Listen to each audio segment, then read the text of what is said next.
Eureka! Nous savons déjà que le gain mécanique donné par une machine se calcule en divisant la force produite par la force fournie. Mais parce que chaque machine implique un contact entre les surfaces en mouvement, son gain mécanique se trouve toujours réduit par la force de frottement. Le plan incliné implique beaucoup de force de frottement, alors que le levier n'en a pratiquement pas. Et maintenant, la vis et la roue. Combien crois-tu qu'il existe de machines simples? 2. Il y a seulement 2 machines fondamentales, le plan incliné et le levier. Ce sont le père et la mère de toutes les machines du monde, qui n'en sont que les variantes. Par exemple, voici une machine magnifique. Non, pas la voiture, la route.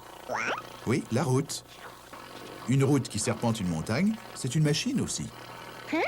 Bien, supposons que la route ne serpente pas la montagne, supposons qu'elle grimpe directement sur l'un de ses flancs.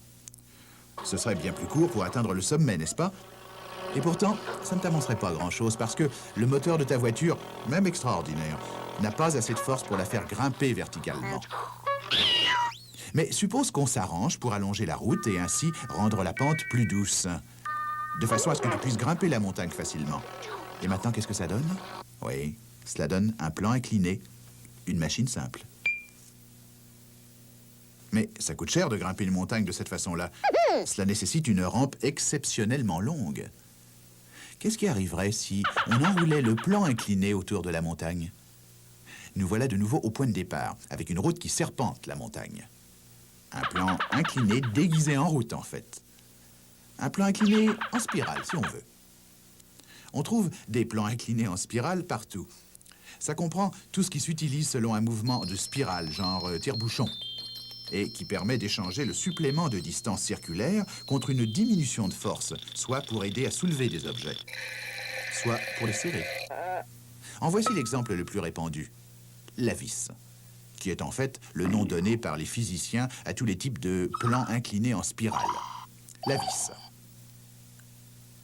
C'était donc l'un des descendants du plan incliné.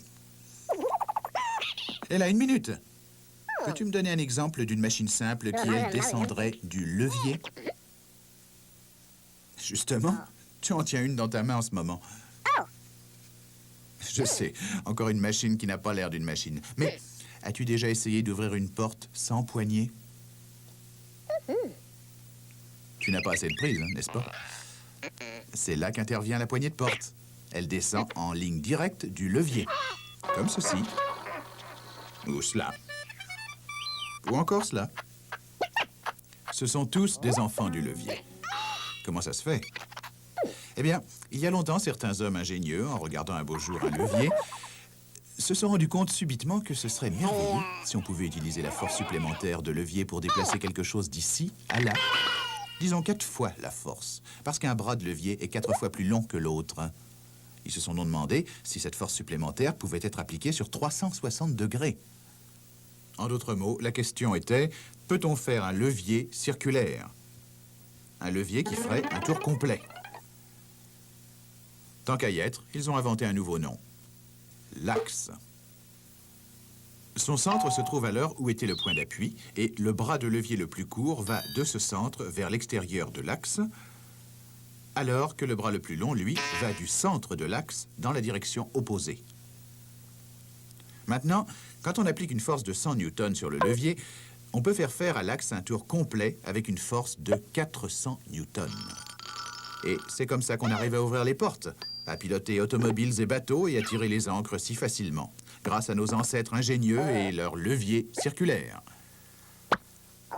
Alors, félicitations. Tu viens tout juste de réinventer la roue.